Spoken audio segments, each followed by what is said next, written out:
Hello everybody and welcome to Human Rights and Human Security in the Arctic. As you see in the background, this looks very different from the way you're probably experiencing Rovaniemi right now. I'm recording this in late August. We're here in the southern part of the municipality of Inari, between Sodankylä and Ivalo. And as you see very little in terms of vegetation. What you see, however, is that the Arctic has a lot of infrastructure that you probably wouldn't expect anywhere else.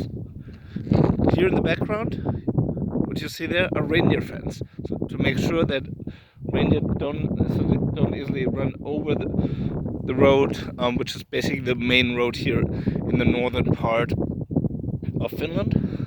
But you also see tourism infrastructure. You see not just a camper van, but more importantly, the electricity lines.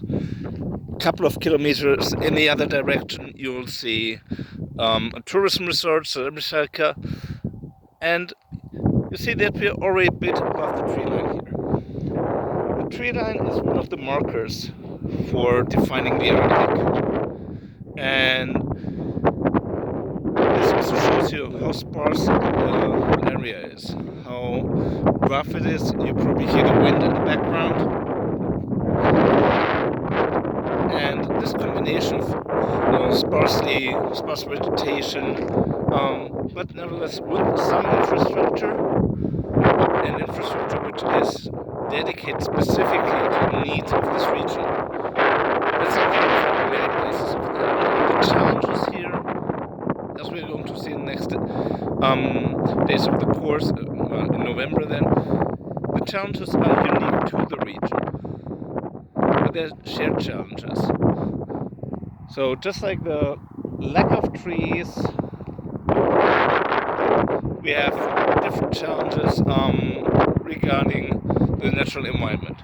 We have, however, also needs that people have elsewhere, like the road, the electricity lines, and specific safety needs, such as reindeer fence.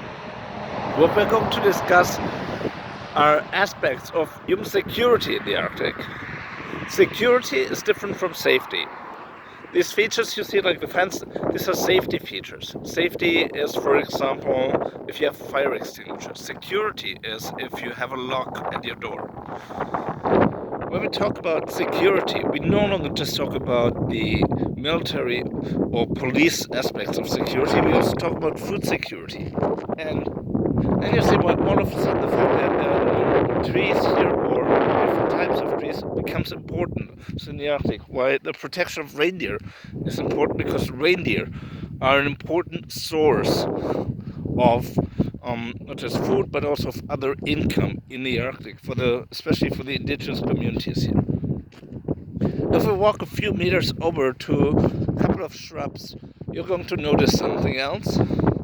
Because of climate change, the vegetation here is changing as well. Here we have very little vegetation, and I'll turn the camera around a little bit so you get an idea of how it looks like. You have small shrubs, and you see, if you look out in the distance, you see a lot of evergreen trees, also here. However, what you see here when we come a bit closer is that we're not talking about evergreen trees, but trees which have leaves. And of course they're going to lose their leaves in autumn, and that's important. Now when you think of the Arctic, you might think of coniferous trees, and not so much this kind of tree. Trees which lose like birch, for example, that lose their leaves in the autumn. Now why is that so important? As it gets warmer, you see more trees which are not evergreens but which are going to lose their leaves. As it snows in winter, what happens with the snow? It stays on top of the tree caps, but if you have an evergreen tree which does not lose the leaves, or the needles rather, the snow stays on top of the tree. With that kind of tree here, you don't have this. No leaves, snow will hit the ground. And that means that it's going to be much more difficult for the reindeer to survive. There was new vegetation, types of trees that didn't grow here in the past, yet that makes it more difficult because the snow actually does hit the ground. And more snow means more difficulty for the reindeer to access the food. We're going to talk about these and many other aspects of human security in the Arctic, from military security to food security to infrastructure and even healthcare, in the 3 sessions November 17th, 18th and 19th of November 2020.